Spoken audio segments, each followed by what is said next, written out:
नमस्कार दोस्तों इन दिनों जिस महामारी के विकराल स्वरूप से पूरा विश्व जूझ रहा है, उस माहौल में एकाएक बहुत सारे एक विशाल वर्ग का ध्यान जो है वो अध्यात्म की ओर भी मुड़ा है। और अध्यात्म की जब बात होती है तो आदमी फिर भटक जाता है कि वहाँ ध्यान लगाना बहुत मुश्किल होता है। वहाँ पूरी की पूरी अपनी अपने केंद्रीभूत करना सारी की सारी एनर्जीज़ को, वो बड़ा आसान नहीं होता।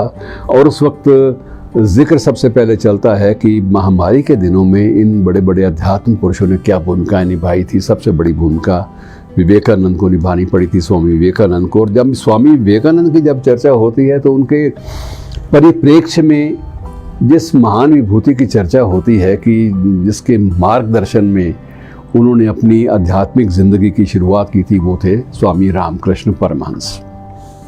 और मित्रों, आज मैं आपको एक दिलचस्प जानकारी आपसे बांट रहा हूँ कि स्वामी रामकृष्ण परमहंस के गुरु कौन थे। शायद आपको ना याद होने का सवाल भी नहीं है, क्योंकि एक सामान्य इंसान उनका गुरु था और उसको विधिवत उन्होंने गुरु माना। आपने कभी ओशो को पढ़ेंगे, आचार्य रजनीश को, तो उन्होंने भी इस बात का उल्लेख किया है, लेकिन इसकी चर्चा ज़्यादा नहीं हुई। आज उसी पात्र की चर्चा करते हैं जिसने स्वामी रामकृष्ण परमहंस जैसी शख्सियत को दीक्षा दी थी पहली बार। वो कौन थे? वो पिहोवा, नज़दीक हरियाणा है, पिहोवा के कैथल और पिहोवा के बीच में एक जगह है, स्थान है, निर्जन सा छोटा सा कस्बा है, और कस्बे में एक मठ है, और उस मठ में एक योगी था, नाम तोतापुरी। अब तोतापुरी नाम कैसे पड़ा? सिर्फ इसलिए कि वह अपने बाल्यकाल में, महंत तोतापुरी जो थे, अपने बचपन में एक आम सामान्य से परिवार में थे। और सामान्य जो परिवार है वो बड़ा अजीब था कि एक गांव बाबा लदाना है, गांव कैथल के बिल्कुल आउटस्कर्ट के ऊपर ही पड़ता है, कुछ किलोमीटर की दूरी पर।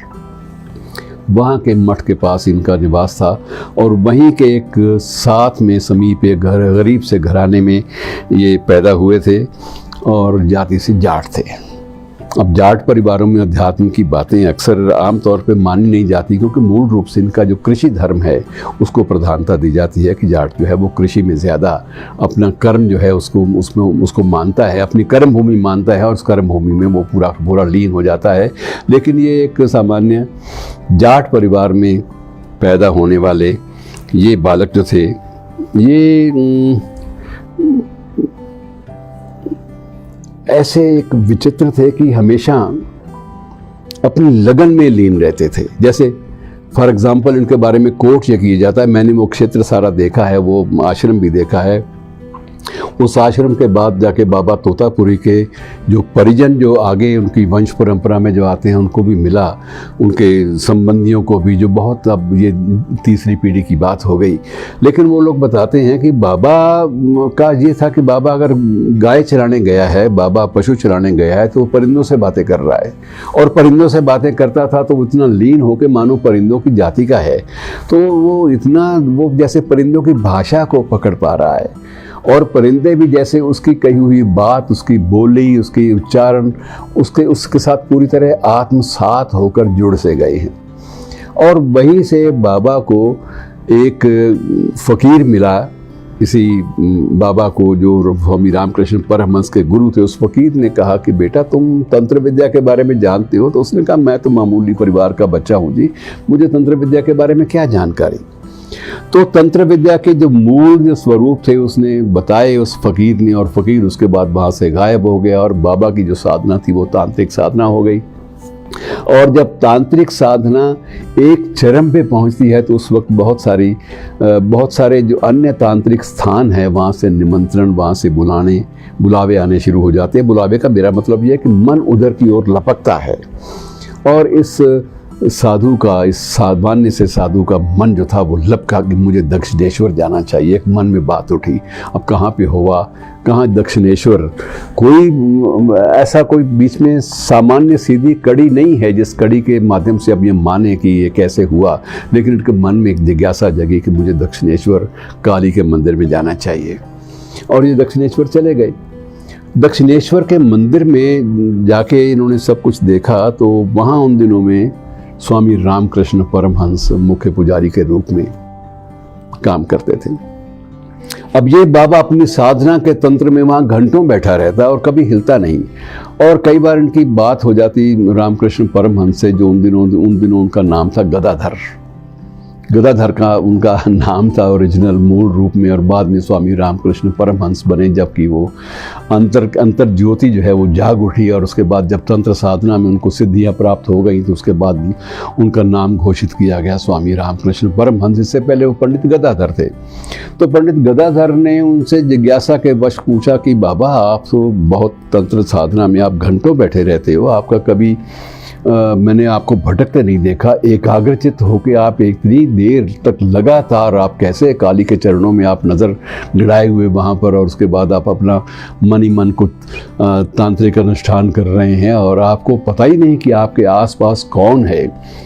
तो उसने कहा कि ये संभव नहीं है जब तक आप एकाग्रचित नहीं होते। तो स्वामी रामकृष्ण परमहंस ने कहा, गदाधर पंडित जी कह लीजिएगा, उन्होंने कहा कि महाराज मेरी समस्या भी यही है कि मैं अपना ध्यान केंद्रित नहीं कर पाता। और कभी आप दक्षिणेश्वर मंदिर जाएं तो मित्रों आप देखेंगे वो इतना विशाल, कई एकड़ों में, सैकड़ों एकड़ों में फैला हुआ एक विशाल परिसर है जिसकी व्यापकता का अनुमान लगाना ही संभव नहीं है। जब इन्होंने प्रश्न किया कि महाराज एकाग्रचित कैसे हो, तो उन्होंने पहले 2-4 दिन अभ्यास करवाया, लेकिन अभ्यास जब नहीं हो पाया, पंडित गदाधर ने, फिर वही युवा गदाधर ने वही आग्रह किया कि महाराज जी मन नहीं टिका, एकाग्रचित नहीं हो पा रहा।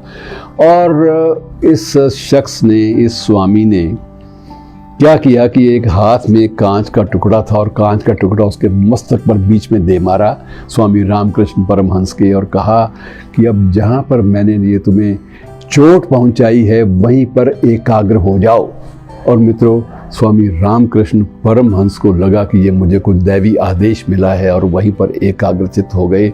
और उनको 3 दिन के बाद लगा कि मेरी साधना की सारी प्रवृत्तियाँ उजागर हो गई हैं और मैं दिव्य आत्माओं के दर्शन कर पा रहा हूँ। स्वयं काली मेरे सपने में आ रही है और मैं पूरी तरह से एक प्रकार से दिव्यता का प्रकाश जो है वो मेरे अंदर हो गया है।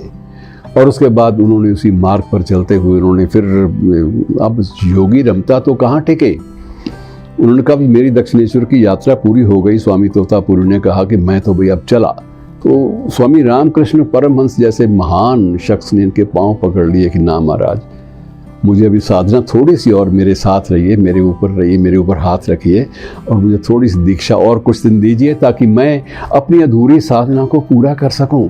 और इस तरह से उनके आग्रह पर कुछ दिन और वहाँ रहे स्वामी तोतापुरी, और उन्हीं से स्वामी रामकृष्ण परमहंस ने तांत्रिक विद्या का योग सीखा। और बाद में उन्होंने स्वयं स्वीकार किया कि मुझे उसी योग साधना के बल पर काली के साक्षात दर्शन हुए।